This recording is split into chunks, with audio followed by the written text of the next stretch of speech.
இனி recorded கிளாஸஸ்க்கு good bye சொல்லுங்க. உங்க டீச்சர்ஸை நீங்களே செலக்ட் பண்ணுங்க. etuition.biz. APG யுரேகாவின் என்றும் நிரம்பாத பயோசெப்டிக் டேங்க். ராவம்மா ஏ ராவம்மா ஜாலியோ ஜிம்கானா ராசம்மா ஏ ராசம்மா சொல்கிறது சர்தானா சர்தானா சர்தாம்பா அப்படின்றத அதை ஆட் பண்ணோன்னு இன்னும் சூப்பராக இருந்தது அந்த இடம். ஸோ நேற்றுலேருந்து தமிழ் சினிமாவே ஜாலியோ ஜிம்கானான்னு சந்தோஷமாக இருக்குன்னா அதுக்கு நீங்களும் ஒரு மிக முக்கியமான ஒரு காரணம். எல்லா பாடல்களுக்கும் ஒரு பாடல் பிறந்த கதைன்னு ஒரு விஷயம் நடக்கும்ல. ஸோ ஜாலியோ ஜிம்கானா அந்த முதல் ஆரம்பம் எப்படி இருந்துச்சு? ஒரு பாட்டு பண்ணலாம், பீஸ்ட்லேருந்து ஒரு பாட்டு இருக்குது பண்ணலாம் அப்படின்னு சொல்லியிருந்தார். முன்னாடியே அனிருத் அவர்கள் வந்து சொல்லிட்டு இருந்தார். ஸோ ஏதாவது கேட்ச் பண்ணி வச்சுக்கோங்க அப்படின்ற மாதிரி சொல்லிட்டு இருந்தார். ஸோ நம்ம ஹுக் வேர்ட்ஸ் மட்டும் இந்த மாதிரி ஒரு விஷயங்கள் பண்ணிக்கலாம் அப்படின்னு சொல்லிட்டு, ஸோ அதுக்காக நாங்கள் அப்படியே ஒர்க் அவுட் பண்ணிகிட்டே இருக்கும்போது திடீர்னு ஒரு நாள் கூப்பிட்டாங்க. டியூன் அவங்க இன்னும் அதுக்கு அப்போ லாக் பண்ணல. திடீர்னு ஒன்று கூப்பிட்டாங்க. நைட் ஒரு 12 o'clock அந்த மாதிரி செஷன் அங்கே கம்போசிங் போயிட்டு இருந்தது.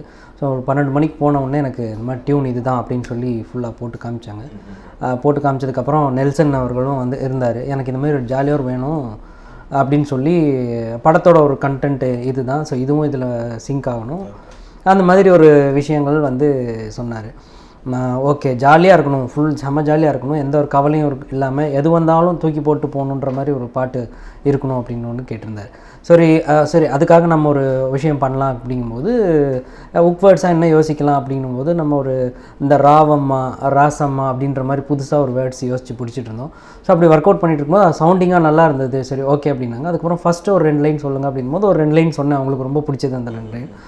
ஸோ இது இப்படி இந்த மூட்லேயே போயிடலாம் அப்படின்னு சொல்லிட்டு அங்கேயே இருந்து ஒரு 1/2 hour அந்த சாங் நாங்கள் எழுதி ஃபுல்லாக கம்ப்ளீட் பண்ணிட்டோம். செகண்ட், இதில் டபுள் சர்ப்ரைஸ் என்னன்னு பார்த்தீங்கன்னா, அவரே இது பாடினது வந்து எனக்கு இன்னும் ரொம்ப ஒரு சந்தோஷமாக இருந்தது. ஸோ அவர் பாடினதுக்கு உண்டான ஆக்சுவலி கம்போசிங்லேயே சொன்னாங்க சார் தான் பாட வைக்கிற ஐடியா இருக்குன்னு. ஸோ அதுக்கேற்ற மாதிரி நடுவில் கொஞ்சம் லிரிக் பேட்டர்ன் எல்லாம் சார் பாடினா எப்படி இருக்குன்றதுக்காக சில லிரிக்லாம் பண்ணியிருந்தோம். ரொம்ப சூப்பராக ஒர்க் அவுட் ஆகிருக்கு. ஸோ நேற்று அந்த இது வந்திருக்கு, உங்களுக்கே தெரிஞ்சிருக்கும் அப்படின்றது. இப்போ விஜய் சாரோட அவர் பாடுற ஸ்டைலுக்கு ஒரு பாடலுக்கும் ஒரு மாதிரி ஸ்டைல் இருக்கும். உண்மையிலே நிறைய பேருக்கு ரொம்ப பர்சனல் ஃபேவரட். இந்த ஒரு 20 yearsக்கு முன்னாடி அவர் பாடியிருப்பாரு, லைக் பத்ரியில் ஹேப்பா பண்ணி கொஞ்சம் நல்ல, இல்லைன்னா அந்த காதலுக்கு மரியாதை, ஹோ பேபி, இதெல்லாம் ரொம்ப ஒரு கேஷுவலாக இருக்கும். அது மெனக்கெட்டு பாடின மாதிரியே இருக்காது, கேஷுவலாக பாடியிருப்பாரு. ஆனால் அது அவ்வளோ சூப்பராக இருக்கும். கிட்டத்தட்ட அந்த பழைய விஜய் அவர்களை பார்க்குற ஒரு ஃபீல் இருந்துச்சு. இந்த பாட்டை அவர் பாடுற அந்த ஒரு மாதிரி ரொம்ப கேஷுவலாக பாடும்போது உங்களுக்கு எப்படி இருந்துச்சு? அந்த உங்களோட லிரிக்ஸை சார் பாடும்போது எப்படி இருந்தது? சரி, அதுதான். ஏன்னா ஒரு ஃபேன்ஸாக வந்து நம்ம வந்து அப்பத்துலேருந்தே இளைய தளபதி விஜயிலேருந்தே நம்ம அதை வந்து ஃபாலோ பண்ணிட்டு வந்துட்டுருக்கோம் அவரை.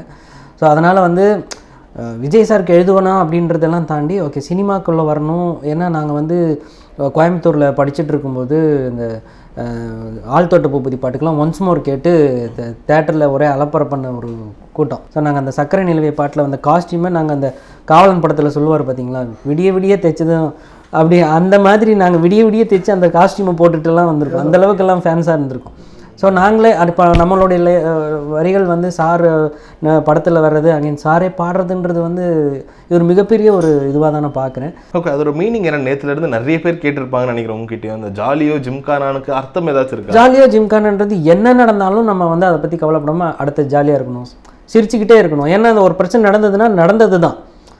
நமக்கு பிரச்சனையை கையில் பிடிச்சிட்டு இருந்தோம்னா அது வந்து நம்மளை விடவே விடாது, நம்ம விட்டுட்டோம்னா அது போயிடும். ஸோ அது நம்ம கையில் தான் இருக்குது. ஸோ நம்ம ஜாலியாக இருக்கணும் எப்போவுமே. வந்து எந்த பிரச்சனை நடந்தாலும் அதை தூக்கி அதையே நம்ம யோசிச்சுட்டு இருக்காமல் அதை அதுக்கு அடுத்த கட்டத்துக்கு போயிட்டோன்னு வச்சுக்கோங்களேன். கொஞ்ச நாள் கழித்து அந்த திரும்பி அந்த பிரச்சனையை பார்க்கும்போது ஸோ இதுக்காகவா நம்ம போய் ஃபீல் பண்ணிட்டு இருந்தோம். இது எல்லாரும் லைஃப்லேயும் இருக்கும். ஸோ ஒரு கட்டத்தில் ஒரு பெரிய பிரச்சனையை ஒன்று நினச்சிருந்துருப்பாங்க. ஸோ அது ஒரு வருஷம் கழித்து அவங்க அதே பிரச்சனையை திரும்பி பார்க்கும்போது அதுக்காக நம்ம ஃபீல் பண்ணோன்ற மாதிரி ஒரு இது இருக்கும். ஸோ அந்த விஷயந்தான் இந்த மூடில் சாங்கோட மூட். உங்களுடைய பல இன்டர்வியூ பார்த்துருக்கோம். ஸோ அது எல்லா இன்டர்வியூலையும் உங்கள்கிட்ட ஏதாச்சும் ஒரு பாடல் கேட்டால் அந்த பாடல் ரொம்ப அழகாக பாடியே அந்த டைமில் சொன்னீங்க. ஸோ ஜாலியாக ஜிம்கானா நீங்கள் லிரிக்ஸ் கொடுத்தனையோ அனிருத் அவர்கள் அவர் பாடி பார்த்துருப்பார்ல, ஐயோ பயங்கரமாக இருக்குது பாப்பா, செம்மையாக இருக்குன்னு. ஸோ அந்த மொமெண்ட் பற்றி சொல்ல முடியுமா? அந்த ஹுக்லைன் வந்து அவங்களுக்கு ரொம்ப பிடிச்சிருச்சு. ஸோ அதில் அந்த ஹுக்லைனில் எண்டிங்கில் வந்து அது முடிஞ்சது எப்படின்னு பார்த்தீங்கன்னா, ராவம்மா ஏ ராவம்மா ஜாலியோ ஜிம்கானா ராசம்மா ஏ ராசம்மா சொல்கிறது சர்தானா அப்படின்றதா இருந்தது. அதுக்கப்புறம் அனி அவர்கள் வந்து சர்தானா சர்தாம்பா அப்படின்றத அதை ஆட் பண்ணோன்னே இன்னும் சூப்பராக இருந்தது அந்த இடம். ஏன்னா அது தளபதி அவர்கள் அதை சொல்லும்போது எப்படி இருக்கும்னு நாங்கள் அங்கேயே வச்சுருந்தோம். அது ரொம்ப சூப்பராக ஒர்க் அவுட் ஆகிருக்கு. ஸோ ஃபுல் சாங் வரும்போது அதோட ஃப்ளேவர் இன்னும் இன்க்ரீஸ் ஆகும். சாங் வந்து அதுக்கு அதுவும் பார்க்கும்போது அந்த ஃப்ளேவர் இன்னும் இன்க்ரீஸ் ஆகும். ஓகே. ஸோ சரணத்தில் இன்னும் பயங்கரமான விஷயங்களா வச்சிருக்கீங்க. ஆமாம், அதை சொல்ல மாட்டீங்க, அது இப்போ சொல்லக்கூடாது, ஏன்னா சர்ப்ரைஸ் எலிமெண்ட்ஸ் போயிடும். கண்டிப்பாக. அண்ட் பேட்ட படத்தில் அந்த கல்யாணம் சாங்கில் ரொம்ப அழகாக சூப்பர் ஸ்டார்ன்ற வார்த்தையை கொண்டு வந்திருப்பீங்க. அதே போல் இதில் ஏதாச்சும் தளபதி அது மாதிரி கொண்டு வரணுன்ற ஒரு ஆசை இல்லை, அது வந்து நம்ம எனக்கு எப்போ அந்த ஏதாவது யூஸ் பண்ணலான்னு நினச்சிட்டு இருந்தோம். ஸோ தளபதியே பாடுறாருன்னு ஒன்று, ஓகே தளபதி பாடினார்னா எந்தெந்த மாதிரி விஷயங்கள் பாடினா இன்னும் ரொம்ப அழகாக இருக்கும், அந்த மாதிரி ஒரு ஒரு விஷயங்கள் நான் யூஸ் எக்ஸாம்பிள் சொல்ல முடியுமா? அவர் பாடினதுல இருந்து இந்த குறிப்பிட்ட ஒரு வார்த்தையோ இல்லை இது அவர் பாடும்போது வேற மாதிரி இருக்கும். நார்மலாக ஒரு சிங்கர் பாடுறதுக்கும் இவர் பாடுறதுக்கும் என்ன ஒரு இல்லை, இப்போது முடியும் போது ராசம் சொல்கிறது சர்தானா அப்படின்றாரு, சர்தானா அப்படின்னா சர்தான்பா அப்படி, இந்த மாதிரி விஷயங்கள் வந்து இவர் பண்ணும்போது நல்லாயிருக்கும். சொல்கிறது சர்தானா அப்படின்னு கேட்டால் அவர் கேட்கும்போது அந்த பாட்டோட வரும்போது நல்லாயிருக்கும்னு யோசித்தோம். ஸோ இதெல்லாம் ஐடியா பண்ணி அந்த ஸ்பாட்டில் ஏதோ ஒன்று பண்ணி வச்சுது தான் இந்த மாதிரி ideas use. Okay okay. So Nelson அவர்களுடைய அவர் வேலை வாங்குற ஸ்டைலே நிறைய பேர் சொல்லுவாங்க கொஞ்சம் கூட ப்ரெஷரே இருக்காது, ரொம்ப ஜாலியாக அவர் வந்து பேசுனதே கம்மி தான். வந்தார், ப்ரோ இவ்வளோதாங்க ப்ரோ, ரொம்ப சிம்பிளாக இருக்கணும், ஜாலியாக இருக்கணும், நீங்கள் அந்த மாதிரி ஒன்று பண்ணிடுங்க அப்படின்னாரு. சரின்னாரு. அப்புறமா அனிருத் அவர்கள் பொறுத்த வரைக்கும் எனக்கு வந்து டியூன் கொடுத்துட்டாருன்னா அவருக்கே தெரியும், அந்த டியூனை வந்து நான் எதுவுமே எங்கேயுமே டிஸ்டர்ப் பண்ண மாட்டேன்னு தெரியும். ஸோ கண்டென்ட்டாக நெல்சனை கேட்டுங்க என்னன்னு பார்த்துக்குங்க அப்படின்ட்டு போயிட்டார். சார் நான் அவர் வந்து அவுட் அண்ட் அவுட்டாக கிளியராக சொல்லிட்டார், ஜாலியாக இருக்கணும் ப்ரோ, எந்த பிரச்சனை வந்தாலும் அதுக்கு அதை தாண்டி போயிடணும், அதுக்கேற்ற மாதிரி ஒரு லிரிக்ஸ் செம்ம ஜாலியாக இருக்கணும், எங்கேயும் அட்வைஸு அது இது அதெல்லாம் கொஞ்சம் போனாலும் பரவாயில்ல, ஆனால் ரொம்ப இதுவாகவும் இருக்கக்கூடாது, ஜாலியாக இருக்கலாம் அப்படின்ற மாதிரி சொன்னார். ஸோ அவர் தான் ரொம்ப ஜாலி தான். அவர் வந்தார், டக்குன்னு அங்கங்கே நின்னார், இப்படி நின்னார், அப்படியும் போயிட்டார். சரி என்ன டக்குன்னு சொல்லிட்டு போயிட்டாருன்னு, ஏன்னா அடுத்த நாள் நாங்கள் டான்ஸுக்கு செக்ஷனுக்கு கொடுக்கணும், அதுக்கு அடுத்த நாள் ஷூட் போகிறாங்கன்ற ரொம்ப குயிக் டைமில் இருந்தது. ஸோ அந்த டைமில் உடனே ஒரு 1/2 அன் ஹவரில் நாங்கள் அதை பண்ணோம். அது ஃபஸ்ட் டிராஃப்டே ரொம்ப சூப்பராக வந்தது, எல்லாருக்குமே பிடிச்சிது, நெல்சனுக்கும் ரொம்ப அவருக்கும் ரொம்ப பிடிச்சிது. அண்ட் இப்போ நேற்று ப்ரோமோ பார்க்கும்போது எல்லாருக்குமே ரொம்ப சந்தோஷமான விஷயம் விஜய் சாரோட கெட்டப்னு சொல்லலாம். ரொம்ப நாளைக்கு அப்புறம் ரொம்ப வழக்கமாக ரொம்ப கேஷுவலாக இருப்பார், மாஸ்டர்லாம் ஒரு மாதிரி கூல் அண்ட் ஃபங்கியாக நடிச்சிருப்பாரு. ஆனால் இதில் டு த கோர்ன்ற மாதிரி இருக்கு, ஜாலியாக அப்படியே இந்த செட்டில் சொல்லுவாங்க நிறைய பேர் அவர் ரொம்ப ஜாலியாக இருப்பாருன்னு, அதை அப்படியே தெரியாமல் அவருக்கே தெரியாமல் வீடியோ எடுத்து விட்ட மாதிரி இருக்கு, அவ்வளோ கேஷுவலாக இருந்துச்சு. அதான் அந்த பாட்டோட மூடு தான் இது, அதான் சொல்லணும், எதை பற்றியும் கவலைப்படாமல் சந்தோஷமாக இருன்ற ஒரு விஷயம் இருக்குது பார்த்தீங்களா, அதுதான் அந்த பாட்டில் இருந்தது. அதுவும் இல்லாமல் சார் என்ன பண்ணாலும் அதுக்கப்புறம் அது ட்ரெண்ட் அப்படின்ற ஒரு ட்ரெண்ட், அவர் வந்து ஒரு விஷயம் பண்ணால் அதுக்கப்புறம் அது ட்ரெண்ட், அது ஒரு காஸ்டியூம் ஆகட்டும், ஒரு லுக் ஆகட்டும், ஒரு ஹேர் ஸ்டைல் ஆகட்டும், அவர் என்ன பண்ணாலும் அதுக்கப்புறம் அது ட்ரெண்ட் அப்படின்ற ஒரு விஷயம் இருக்குது இல்லைங்களா. ஸோ அதுக்காக நம்ம நெல்சன் அவர் சொல்லவே வேண்டாம், அவர் வேறு லெவலில் விஷயங்கள், சில விஷயங்கள் ஒரு சின்ன மூமெண்ட்லேருந்து கூட அவர் வேறு லெவலில் யோசிச்சுட்டு இருக்காரு. இன்ஃபேக்ட் நாங்கள் பீஸ்ட்டை பற்றி பேசும்போது ஒரு ரொம்ப நாளைக்கு முன்னாடி ஒரு ஃபோட்டோ வந்துருந்துச்சு, ஒரே ஒரு ஃபோட்டோ, எல்லாருமே ஜாலியாக அந்த கிட்டார்லாம் அதுவும் இந்த பாடலுடைய அதுதான். ஆமாம், அதுக்கு அந்த ஃபோட்டோ இருக்கிற 2 நாளுக்கு முன்னாடி தான் நம்ம சாங் பண்ணி முடித்தோம். ஓகே. ஸோ அதுக்கப்புறம் உடனே இமீடியட்டாக அந்த ஷூட் பண்ணாங்க. அண்ட் இப்போ ஹூக் வேர்ட்ஸ் பற்றி பேசும்போது இப்போ இந்த பாட்டில் ஜாலியோ ஜிம்கானான்ற வார்த்தை யூஸ் பண்ணியிருக்கீங்க. ஸோ நிறைய விதமாக எழுதி வைப்பீங்களா இல்லை எழுதி காட்டு? இல்லை அதுதான் சொல்கிறேன், டியூன் கேட்குது, அப்போ பரப்பா எனக்கு என்ன கேட்குது, விக்கல் வந்தால் தண்ணி அதுக்கு, ஸோ அதுக்கு ஏற்ற மாதிரி அங்கே ஹூக் வேர்ட்ஸ் யூஸ் பண்ணுறோம். ஸோ இன்னொரு பாட்டில் இப்போ ஒரசாத அது உக்கு தரரா அப்படின்னா அந்த பாட்டுக்கு என்ன கேட்குது, ஒரசாத உக்கு. இப்போ கமலா கலாசால் என்ன அதுக்கு ஏற்ற மாதிரி ஹுக்கு. ஸோ ஒவ்வொரு பாட்டுக்கு ஏற்ற மாதிரி ஹுக் வேர்ட்ஸ் நம்ம வந்து செட்டப் பண்ணுறோம். அது அந்த டியூனுக்கு என்ன கேட்குதோ அந்த சவுண்டிங்க்கு ஏற்ற மாதிரி வேர்ட்ஸ் பண்ணும். ஸோ லிரிசிஸ்ட்டுக்கு ரொம்ப முக்கியம், அவங்க வந்து ஒரு கண்டென்ட் மெயின், ஃபஸ்ட்டு என்ன சொல்கிறாங்களோ அதை எழுதணும்.